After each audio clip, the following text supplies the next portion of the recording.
Salut à toi, j'espère que tu vas bien. Ça fait longtemps que j'ai plus fait de vidéo sur le trading pur et dans cette vidéo j'aimerais parler du coup du PPI, donc l'indice des prix à la production en français. Donc il est sorti hier et on a eu une réaction assez particulière de la part des marchés. En tout cas c'est clair que si maintenant tu regardes dans un textbook, tu vas peut-être pas nécessairement comprendre pourquoi le prix a réagi comme il l'a fait. Mais donc on va aller voir dans cette vidéo un peu la théorie liée à l'indice des prix à la production, donc le PPI, et aussi voir la réaction des marchés. Je vais essayer de te l'expliquer de la façon la plus simple possible pour que tu comprennes. Donc sans plus tarder, on va aller sur les écrans. Donc juste pour te donner un premier aperçu, tu vois ici que on a l'indice du dollar, donc c'est le DXY, donc c'est l'indice du dollar qui est mesuré par rapport à un panier de devises de référence. Il a d'abord réagi à la hausse, donc tu vois ici qu'on a eu ce que j'appelle une spike, donc vraiment une pique, ok, à la hausse. Donc il a d'abord réagi à la hausse à la nouvelle, et puis ensuite il s'est complètement cassé la gueule et il a chuté de à peu près 0,5%. Mais donc on va essayer d'expliquer ensemble pourquoi le prix a d'abord augmenté d'un certain nombre, avant de subitement diminuer, alors que pourtant les données étaient plus élevées que prévu. Donc d'abord, je vais faire un petit rappel au niveau du PPI d'un point de vue théorique. Qu'est-ce que c'est, qu'est-ce que ça mesure, parce que je pense que c'est important de connaître vraiment les bases, on va dire, théoriques. Laisse-moi juste me familiariser avec ça, voilà.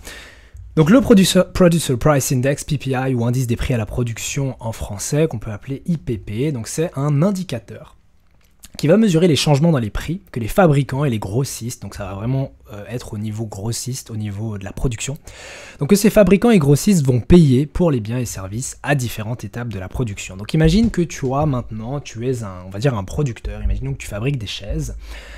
Tu fabriques des chaises en bois et donc tu vas devoir acheter des matières premières. Tu vas peut-être devoir acheter des vis, tu vas peut-être devoir acheter du bois, et donc ces matières premières, tu vas devoir les acheter à un producteur à un niveau encore plus éloigné de toi, pour pouvoir fabriquer tes chaises et les vendre à des particuliers, à des gens comme toi et moi. Et donc, du coup, tu vas payer un certain prix pour ces matières premières. Imaginons qu'on simplifie le processus et que pour fabriquer tes chaises, tu as juste besoin de bois.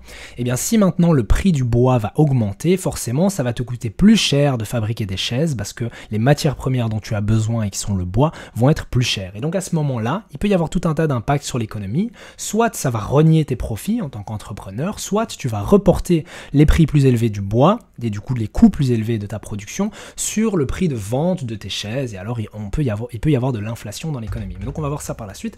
Mais donc comprends bien que l'indice des prix à la production, c'est un peu comme l'indice des prix à la consommation, donc c'est un peu comme le CPI, si ce n'est qu'ici ça mesure l'inflation, donc le niveau des prix au niveau des producteurs et non pas au niveau des consommateurs. Donc, comme je l'ai dit, tout signe d'inflation à ce niveau peut se transmettre au niveau retail, au niveau particulier, parce que tu vas avoir ce processus où les entrepreneurs, pour éviter de rogner entre guillemets leur marge bénéficiaire, vont aller reporter le prix plus élevé des biens et services qu'ils achètent au niveau producteur sur le prix de vente de leurs biens et services. Donc dans l'exemple de notre fabricant de chaises, si tu payes plus cher pour le bois, pour fabriquer tes chaises, au lieu juste de te dire je vends mes chaises au même prix et du coup je fais moins de profit parce que je dois payer plus cher pour le bois, je vais simplement augmenter le prix de mes chaises. Comme ça, c'est les clients, c'est les consommateurs qui vont payer pour mes matières premières qui sont plus chères. Donc on a trois mesures de l'indicateur. On va pas aller regarder le rapport en détail ici, hein. Je te donnerai une référence après si tu veux apprendre comment lire le rapport. Mais donc on a trois mesures pour cet indice des prix à la production. On a la mesure au niveau... en fait, comprends bien qu'il y a plusieurs niveaux de production. Si je veux fabriquer des chaises, avant de pouvoir la voir en magasin toute belle, toute faite, elle va peut-être passer d'abord chez un bûcheron. Bon, j'exagère, on n'est peut-être plus à l'époque des bûcherons, mais il va d'abord falloir que quelqu'un coupe le bois, récolte la matière première qui est le bois. Ensuite, seulement elle va passer chez moi, où je suis le producteur de chaises, on va dire, et après seulement elle va aller chez le client. Mais donc, tu as plusieurs étapes de production. On dit généralement qu'il y a les matières premières, les matières brutes, donc ça c'est les crude goods, donc c'est les produits bruts. Ensuite, tu vas avoir les produits intermédiaires, par exemple ici ça peut être le bois mais qui est déjà découpé sous certaines formes pour que je n'ai plus qu'à l'assembler en chaise. Puis alors tu vas avoir le produit fini, ça va par exemple être l'assemblage de la chaise, on va lui mettre des couleurs, ou on va la laquer, etc. Et puis on va pouvoir la vendre. Mais donc ces trois étapes de production, on va avoir une mesure des prix, donc le PPI va mesurer les prix dans l'économie, entre guillemets, à ces trois niveaux de production, au niveau brut, au niveau intermédiaire, au niveau fini. Par exemple, si tu veux regarder le prix du pétrole, on va parler d'un produit brut, parce que le pétrole, c'est le produit brut. Par exemple, si tu veux regarder le prix de vente des chaises, ça peut être le produit fini. Mais donc, retiens que de façon générale, c'est les prix au niveau de la production. Donc, le PPI, et ça, c'est important de le dire, et tu vas le comprendre par la suite dans ce qu'on va voir sur les graphiques, Le PPI ne prend pas en compte le prix de la plupart des services, comme les coûts globaux du logement. Donc tout ce qui touche au logement est compris dans le CPI et compte d'ailleurs pour 1/3 du CPI, mais n'est pas pris en compte dans le PPI. Et donc par le simple fait qu'il y ait des différences de calcul au niveau de la méthodologie, fait que tu peux avoir parfois des différences significatives entre le PPI et le CPI. Même si, sur le long terme, les deux indicateurs ont tendance à se suivre, puisqu'ils mesurent tous les deux les prix dans l'économie, mais il peut quand même y avoir des différences d'un mois à l'autre, et c'est quand même important de le noter. Donc, ici, mini résumé de tout ce que je viens de dire, mais donc retiens simplement que le PPI mesure l'inflation au niveau producteur, et que le CPI mesure l'inflation au niveau consommateur. Et que le lien entre les deux, c'est que si on a de l'inflation au niveau de la production, par exemple, le prix du bois est plus élevé, et donc ça va me coûter plus cher de produire des chaises, et donc je risque d'augmenter le prix de mes chaises, eh bien si l'inflation est plus élevée au niveau producteur, on risque d'avoir de l'inflation plus élevée au niveau des consommateurs. Généralement, l'un se transmet à l'autre. Si jamais tu veux plus d'informations, je t'invite à simplement acheter ou essayer de le trouver en ligne ou quoi. Mais donc c'est ce bouquin-là, à la page 317, tu as pas mal d'informations sur le PPI et il t'expliquera notamment comment du coup lire le rapport, interpréter le rapport et voir l'impact que ça a sur les marchés. Puis de façon plus générale, si tu es intéressé par l'analyse fondamentale, comme je l'explique dans cette vidéo, je t'invite à regarder le premier lien dans la description. J'en dis pas plus, il suffit que tu ailles regarder et puis tu lis ce qu'il y a sur la page où ça te redirige. Bref, donc maintenant on va aller voir sur les graphiques et je vais essayer de t'expliquer donc l'impact sur les prix. Une première chose à faire, c'est peut-être de regarder les données. Donc pour ça, bon, j'ai un peu changé, j'ai pris un autre calendrier parce que celui-ci affiche vraiment tous les détails de la publication. Mais si tu veux regarder les résultats, tu peux simplement aller sur Forex Factory.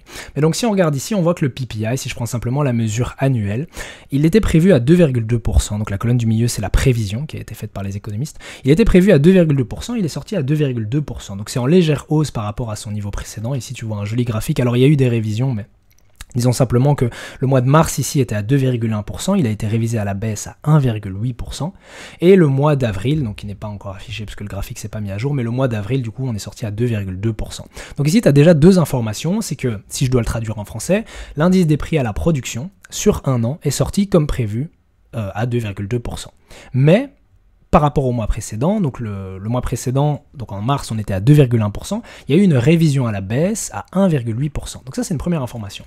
Si maintenant je regarde sur un mois, donc c'est cette ligne-ci, c'est cette ligne-là en rouge, le high, PPI donc d'un mois sur l'autre, il est sorti plus élevé que prévu. On avait prévu 0,3%, il est sorti à 0,5%, donc quand même assez plus élevé que prévu.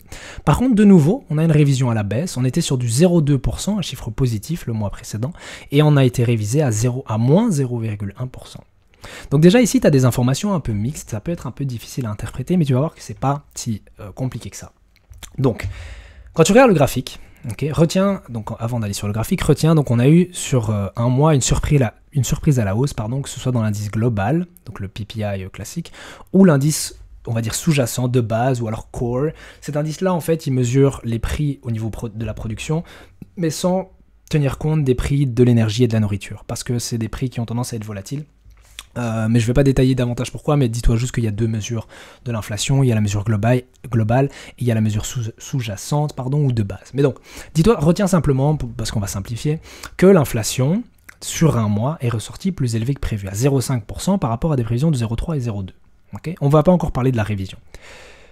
Un chiffre plus élevé que prévu d'inflation, ça envoie quoi comme message au marché? Ça envoie comme message au marché que, peut-être que l'inflation n'est pas sous contrôle. La mission de la Fed, qui est la Banque centrale américaine, de ramener l'inflation vers 2%, n'est peut-être pas atteinte, il y a peut-être encore du travail à faire. Pour l'instant, les taux d'intérêt de cette Banque centrale sont assez élevés pour justement ralentir l'économie. Et ce que cette publication, donc ce que l'indicateur nous envoie comme message, c'est peut-être qu'il faudra garder les taux élevés pendant une période un peu plus longue que ce qu'on avait prévu initialement, puisque l'inflation n'est toujours pas ralentie. Et puis si tu ne comprends toujours pas ce que je dis jusqu'à présent, retiens simplement que quand une banque centrale veut freiner l'inflation, elle va augmenter ses taux d'intérêt, elle va les maintenir à des niveaux très élevés. C'est ce qu'on a pour l'instant, c'est ce qu'on observe dans l'économie américaine pour l'instant.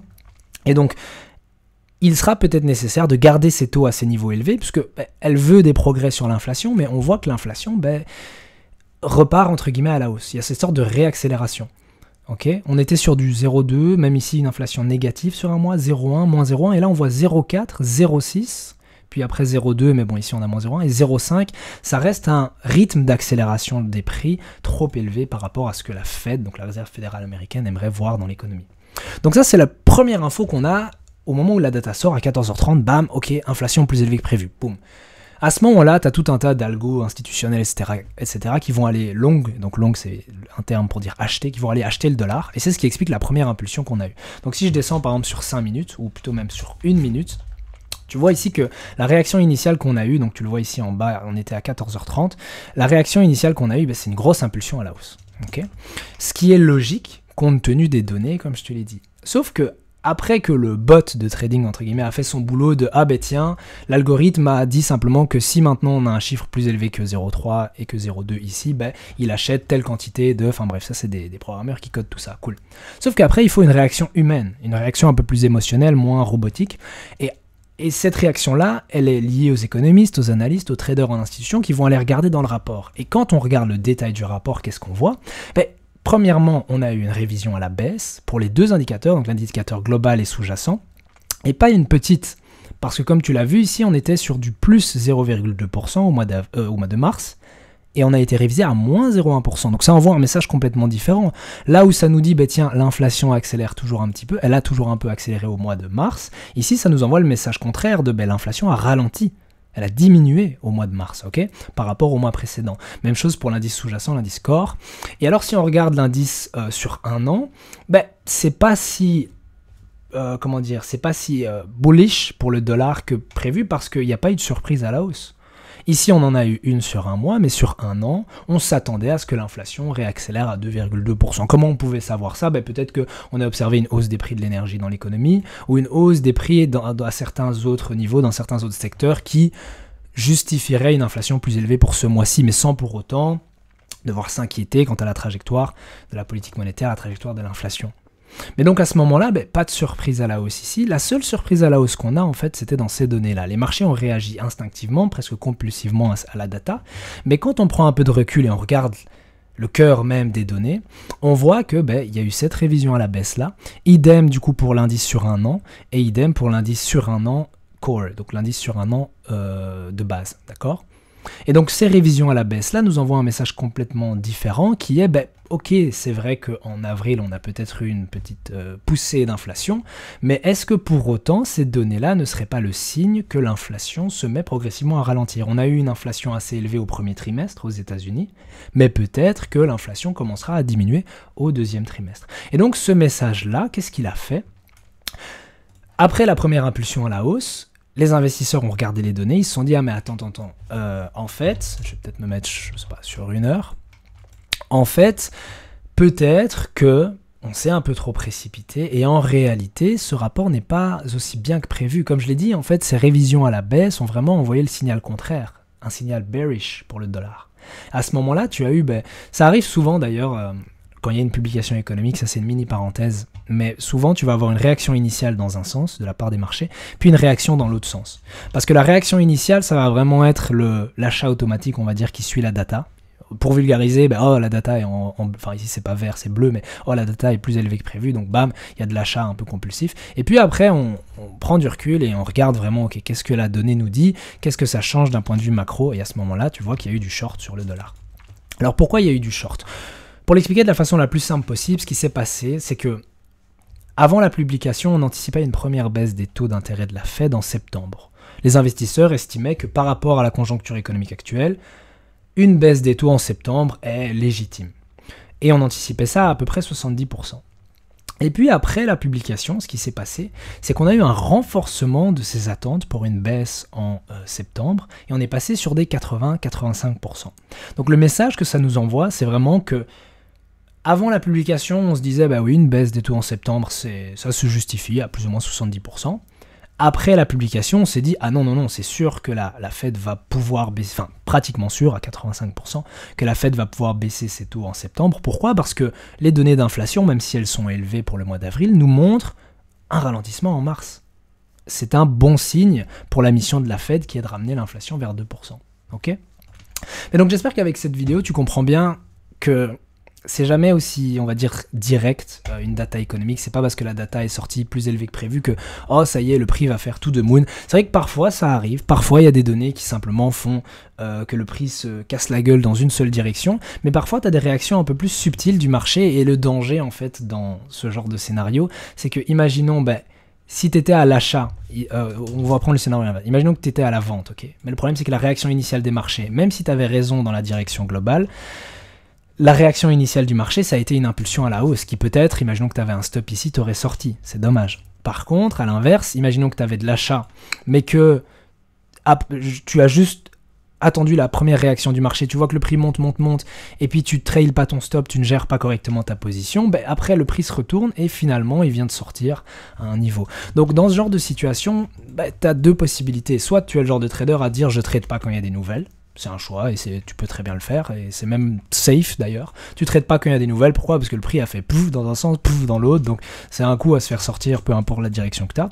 Soit tu es plutôt un swing trader, et alors au lieu de simplement trader ce mouvement-là, en réalité tu étais déjà en short sur le dollar depuis un petit temps, et même si bon, cette petite impulsion t'a donné des frayeurs, ta position, peut-être que tu avais un stop assez large, je sais pas ici, ta position a toujours du sens, et elle continue d'aller dans ta direction, et tu vas chercher TTP, donc du coup à ce moment-là c'est pas un problème, ou bien, et alors là c'est un peu plus compliqué, c'est que tu as une très bonne compréhension macroéconomique, une très bonne compréhension des fondamentaux, et tu comprends exactement ce que le marché fait.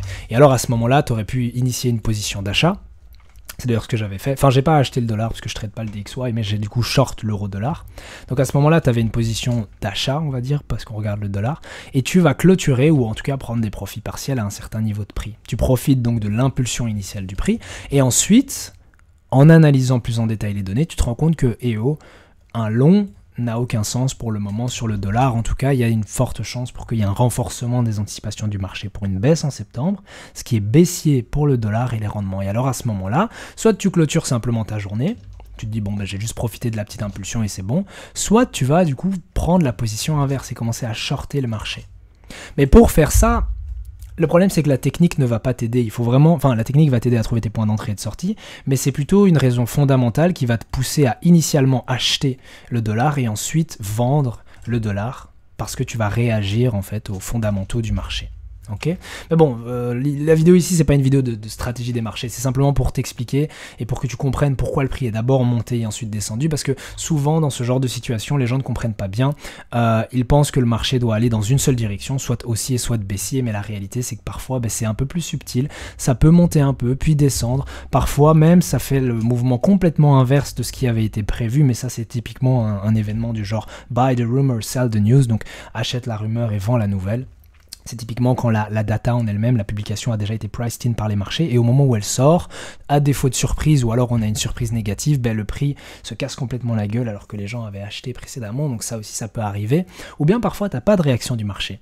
Ça arrive typiquement un vendredi après-midi ou quoi, imaginons que tu as une data qui sort, ben le fait que ce soit le vendredi, particulièrement l'après-midi, donc bientôt la fin de la session de Londres, fait que la plupart des traders ne vont pas ouvrir de grosses positions juste avant la fermeture des marchés. Donc vendredi tu peux avoir des gros rapports comme un rapport PCE ou un rapport sur l'emploi, et la réaction du marché est quasi nulle. Le prix a juste un peu bougé, hop, un peu spike dans un sens puis dans l'autre, mais resté contenu dans une range, dans une fourchette assez étroite, et il faudra attendre la semaine suivante, le lundi, à l'ouverture des marchés, pour qu'on ait une direction claire sur les marchés. Bref, j'espère que la vidéo t'a plu. Encore une fois, si jamais des vidéos comme ça sur l'analyse fondamentale t'intéressent, je t'invite vraiment à checker le premier lien dans la description, ça pourrait énormément te plaire, et sur ce, je te dis à demain, ou peut-être après-demain, ou je sais pas, bref, à la prochaine, dans une prochaine vidéo.